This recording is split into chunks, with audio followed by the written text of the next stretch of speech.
me start this walkthrough, which is I'm gonna start it indoors, and the reason I'm doing this is partly because I'm worried that once Hoyoverse brings the teapot back, that they'll fix all of these issues. So here we have the indoors area. The idea for the first floor here was a cat cafe. Now this place here is fairly basic. It's just a kitchen. I didn't put Shangling here. And I do take advantage of sets in order to bring characters in without having them use load. Because by default, all of these characters actually hang out in the hallway up there where there's no real load issues. And then by using sets where they are involved, like say Toma for this set, I'm able to bring them in. Toma's our little butler waiter, I guess, here, server. And so here we have the cat cafe, a bunch of cats, of course, and a couple areas, a library, well, I guess not a library, but just bookshelves for people to read and just hang out, play with cats. I tried to put photos up that kind of matched the theme, so we got Beto and myself partying here. And this here, the idea is just like a self-serve place where unfortunately I couldn't make like a creamer or sugar kind of area. So I just put this stuff, which I guess kind of fits. And we have Diona, who is of course a kitty. And this here is like another sitting space with, well, kotatsu, where you can sit and play with kitties. I think I'll probably put the statue of Her Excellency with the Narukami Ogosho here once we're able to put stuff in. And I really did try to put stuff around that I imagine cats could play with, but of course there aren't really like cat toys in the teapot among the stuff that you can put around. So I had to get a little bit creative, and this here, for instance, I put this lamp here and then these shelves that act as steps, which allows, hopefully, cats to jump around. Now, these cats aren't exactly easy to control. They just do whatever, and sometimes they'll actually climb on stuff, but mostly they won't. Yeah. I made a little nook here, another sitting place, and here you can sit here and read and eat and also play with cats who would hopefully climb this little thing here. I'm not sure if I actually want to keep this couch here, but that's just a place to sit here. Now this room is a bedroom for kitties. I wasn't quite sure what to do here, but I just thought some cupboard stuff. And of course we have cute little Sayu sleeping, Noelle sleeping, and I thought, so I created these with couches and beds, and I thought they could enjoy a nice little backdrop with mountains while they lie here. I actually have no idea how cats sleep in cat cafes, but this looks pretty comfortable, right? It's too bad you can't place cats there. So in the indoor of the teapot, you really can't float stuff. You can, but you can't float cats. So I couldn't place them on top of that, and you can't merge animals. Oh, hello, you look familiar. Oh, wait, they went away. Is that a time thing? Did they just go away? So here, I could have invited any number of people, but I have official here. Now the upstairs area, I wanted to make here, this is clearly a library. Doesn't have too many bookshelves, but it's got a number. You can kind of sit here in the couch. We have a little lounge area. No cats though, right? If you don't want to play with cats, you can come here and just chill.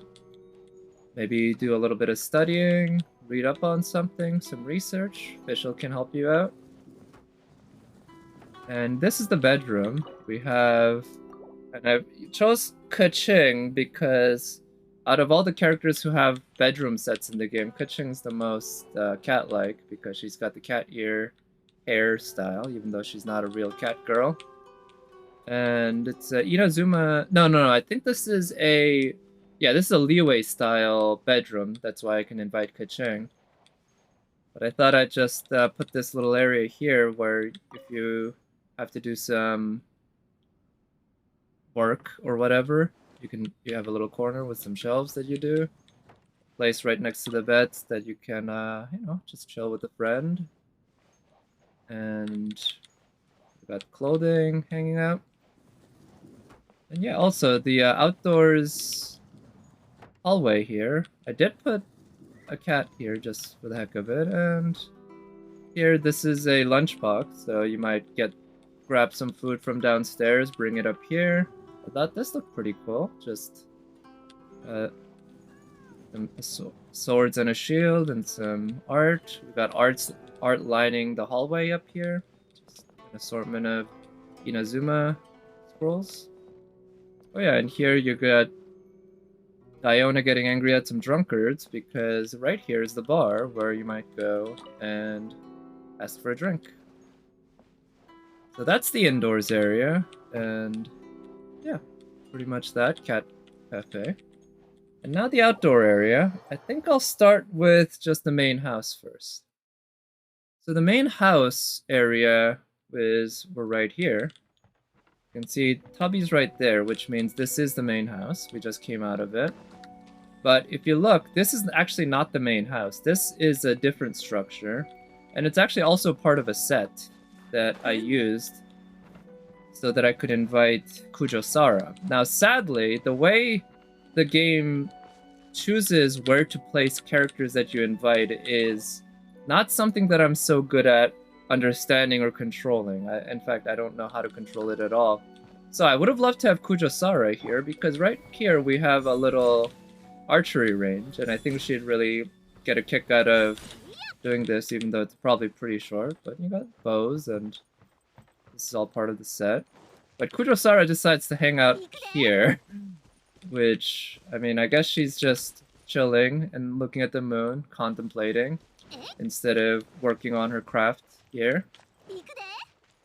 But I thought I'd go for... Initially, when I was building it, I wanted to make this more elaborate than it is now, but I ran into load issues. And here is a little area where you can do some combat practice. We got your spears, some practice swords. I would have loved to place Koromaru, the doggo here, the ninja doggo, because you can actually attack him and he'll spar with you, which is really fun. But again, load limits. Here we have our koi pond, which, yeah, like I said, I initially wanted to make this more elaborate with the koi pond on one side and some fields on the other, but load limits. So just a koi pond right in front of the house. But it does lead to here where you can sit, chill, enjoy the moon, enjoy the koi, or the fish, and I put a light here, which I kind of like. The lighting effects with the water, to be honest, aren't so great in the teapot. Also, we have little, I forget the name of the tanuki, but we did get a tanuki statue from that one event. I decided to place him here. And, oh, one nice thing is that by placing the house elevated, right? So the way I actually managed to get the main house merged with this big house, because normally you can't merge the main house with anything. Like, using the normal tools of merging, which just involves shaking back and forth over and over again, you can't do that. But you can make it work by placing the main house on top of a floating platform and then moving the platform. So that's how I did it. And by elevating it, first of all, I can create this little space here just to chill, say on a summer day. Again, you can enjoy the moon and enjoy the plants. But also, you go down here, and you have a little hut underneath, which is my little workspace where I can craft stuff or forge stuff. Pretty convenient.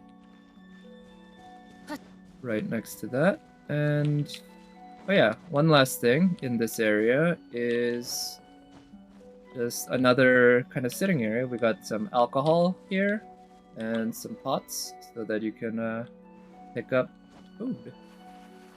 But yeah, that's sort of the main house area. Tried to make it kind of homey. And a place that I feel like it'll be fun to live in. Now this area is the beach, and I wanted to make it kind of a hot springs beach resort. So at the front here, we have a restaurant. I guess it's a seafood restaurant, you can see. So you can go in through here. Unfortunately, you can't interact with this other than climbing it, I guess. And place some palm plants in the front. These fences, unfortunately, I can't make it extend all the way to the wall. It would be nice if I could have, but I extended them as far as I could. So this is actually the main entrance, but you can go through that restaurant theoretically. And it leads into this beach area that you could theoretically go out the back of the restaurant, have some outdoor seating right next to the beach. We have kites that you might want to fly while hanging out at the beach because it's usually pretty windy. But the main feature of this beach resort area are 3 hot springs that I made. So we'll start with the top one here, which is kind of the VIP hot springs. It's more private than the others. It's the highest one. It has a nice view of the beach. You can see the moon, of course. And you even have a little snowman you can play with. It's a magic snowman because he doesn't melt in the hot spring. Now, this theoretically doesn't connect to any other part this way, but you can just hop over, which brings us to this other hot spring. This is the mid-level one, which the actual entrance you'd want to go through, starting back here, would be here. Also a little Japanese water thingy. I don't know what those things are called, but we'd go in through here and have a little hot springs here. This one, you have some alcoholic drinks right here, so well, you can enjoy that. You can sit here, see the moon pretty well, right? So this one's also a pretty nice upper one with a nice view. You can see the beach if you really want. And it connects this way to a sitting area where, again, you can see the moon, enjoy some food, and chill. So that's like the mid-level one. And this is the low-level one. This one, you have some glowing plants growing, just for atmosphere. The view's not as great, but it's a little more private, I guess, in a way. Although you can be seen from above and everything, but it's kind of secluded. So that's the cheapest one. That's the economy package one. And then out here we have the actual beach area with parasols where you can hang out. And now I ran into load limit, so I couldn't place anything more, really. It would have been nice to place some seats or something, but I wanted to just set these up. Now, normally these things are, you can actually see there's a whole other table underneath them. The way I accomplished this is by sinking these objects, which is a technique that was developed, well, it's been a few months now because the teapot hasn't been accessible. Also, this is probably Yoimiya's favorite place because you've got lots of fireworks to play around with. But yeah, by sinking these just a little bit, you create this effect. You can see the top half of these tables here. And this one, you can see it's a little more sunk. You can create this effect where it's as if, let's say, you can place a towel here and chill while you have these teapots here to drink stuff and enjoy. Yeah, but that's basically the beach area. We also have an outdoor kind of shop area. This one's also sunk a little bit. I thought having lots of parasols and tent and such made a lot of sense. But the idea here is this is an outdoor shop where you can buy hot dogs or something. I don't know. What do they eat at the beaches in Japan anyway? Not hot dogs, I'm sure. Sushi? Rice balls? Something like that. Alright, so now this is the area that actually I probably worked on the first, and I worked on the longest in a way because this went through lots of iterations, but the idea here is that it is a shrine area, but also with the hot spring. So let's start with the ground level first. So the downstairs area is just made up of 2 shrine buildings. Initially, I also had a third, but load limits, that you might sense a common theme here. Yeah, this area, I wanted to make it kind of a religious shrine area. I really like these bamboo plants. I had some fun trying to figure out what's the best way to actually organize these things so that they look random, right? It's really, really hard to do something to look random on purpose. Sadly, we can't ring these bells. God damn it, Hoyoverse. Can't you just add a sound effect? So now, besides that though, this is sort of the main draw, of course, right? You got a little stairway going up. We have a midway point with our big-ass cat statue. And a little kitsune fox who likes to hang out here. It's his place, I consider.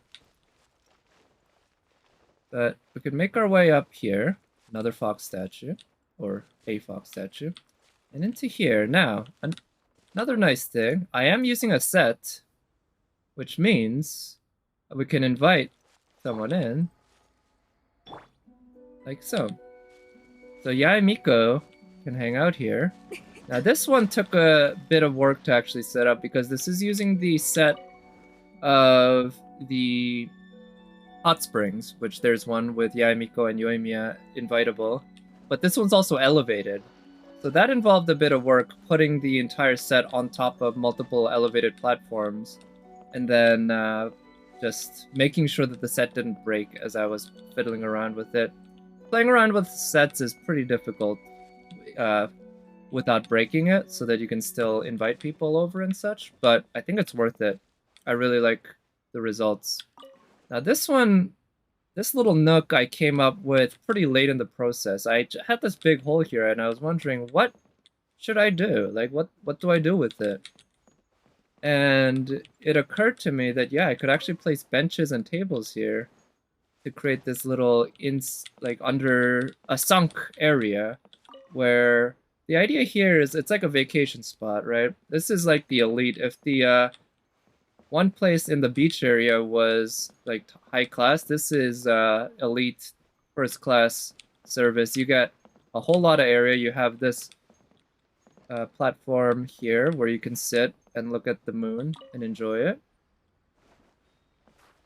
And also, yeah, I really like this area with the table and the benches. If you're into painting, you can sit here and maybe paint the moon, paint the skyline. And finally, you even have this tree with the cat that you can worship or something. I don't know. Also, I also added these structures with the lights late because they were added during the latest Leeway festival, the what is it? Lantern Rites Festival. I kind of like them. They have lights. And also, if you go in here, I like how when you sit here, you actually have a decent view of the sun. Oh, by the way, this area, the sun always comes up from there and stops there. And then when it goes down, it goes straight back down. It does not move across the sky like you would expect the sun to. And the same goes for the moon. The moon always, if you look at where Yae Miko's head is, it always comes up like that, stops, and then goes back down. So something to keep in mind. So that's the shrine / hot spring area. Again, the first place I really worked on. And the place that I really fiddled with the most. It went through many iterations, but it generally kept the main structure of having the hot springs at the top and the shrine stuff at the bottom. And I wanted to make it have the... I don't even know what those are called. The gates that you see so often in Japanese shrines. I wanted to have them have basically a stairway or a path going upwards like that. So now this area is interesting, or at least I think it's interesting. This is sort of the last area I worked on, and also one that I worked on a lot. This one also probably took as many iterations as the previous place. But that's mainly because it was the most complicated to pull off. But the idea here is that you have this gate, this entranceway. You enter, but there's nothing here because the idea is that you're supposed to use this teleport waypoint to teleport here. And when you teleport there, that brings you here into this, what I guess would probably properly be called the secret garden. So let's just start here. We have, well, a garden, right? Or maybe almost like a farm, but we're actually growing shit. And just some tools that you might use for gardening and such. Yeah, a little shrine kind of thing. A little area to chill and sit and enjoy tea or something. And built a little pathway. Now, there are only 2 different stones. You can see this is actually the same 2 stones repeated over and over again, right? This one with a 2, and then this one that's just 1. I tried my best to make it not look exactly just like it was constantly repeating.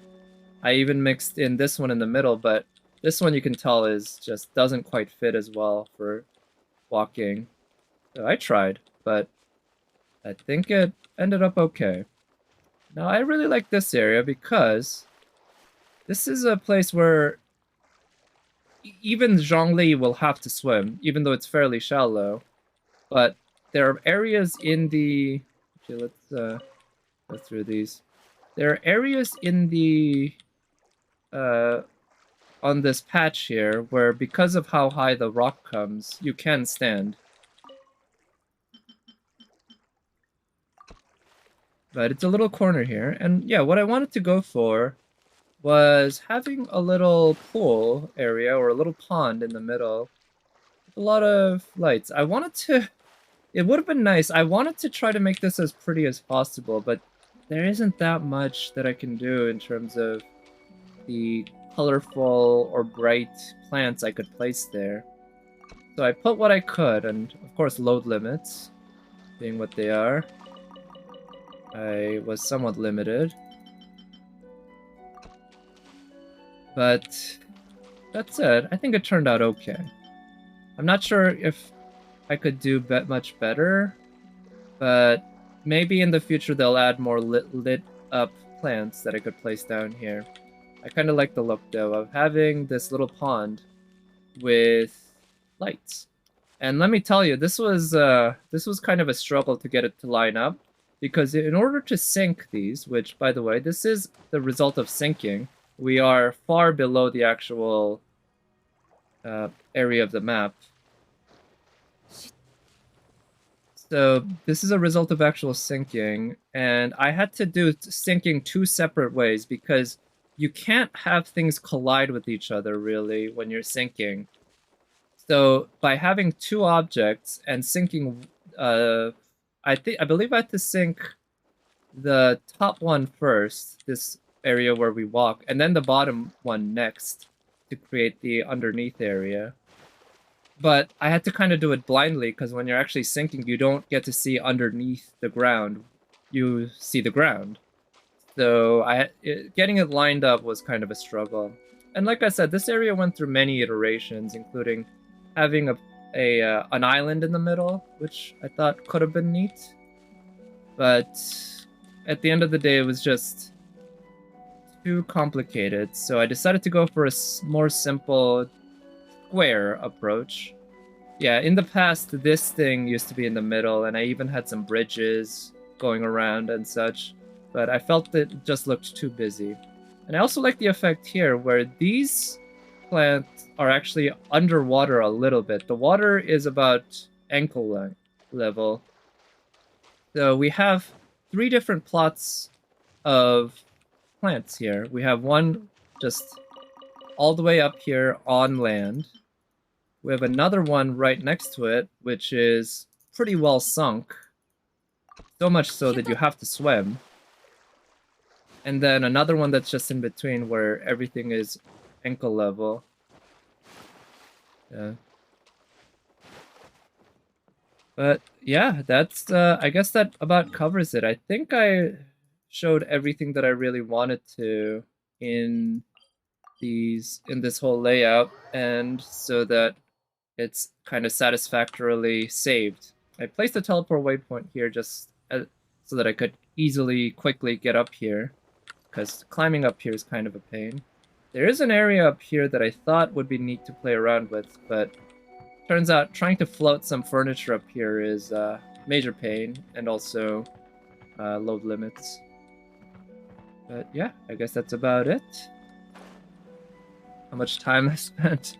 I don't know. I spent many hours, and it was enjoyable, let me tell you that. This was actually a lot of fun at the end of the day. The load limits are not fun to deal with, but they forced me to be focused. I could create small areas with detail, but I couldn't create expansive areas with detail because, yeah, you run into load limits. So it forced me to really think, what do I really want a place to look like? And how can I really create that in as efficient a way as possible? I would have loved to fill this yard with many more props and decorations. At one point I had some pots of alcohol and such here because I thought it would make sense to have it there so that if you're having drinks up here, you can just go down and grab it. And that would have been a nice detail to add, but I just couldn't. No? And also the lack of stairs, very, very upsetting. And now we do have stairs actually, but no one's ever been able to place them because the teapot has been under maintenance the whole time. After the stairs have come in. But I've been preparing by buying every last stair that's available. You can only buy 3 a day. You can see I bought 108, which means for 36 days in a row, I've bought every single stair that I can. So when that's available, I'll probably start by making a stairway to heaven or something. 108 steps tall.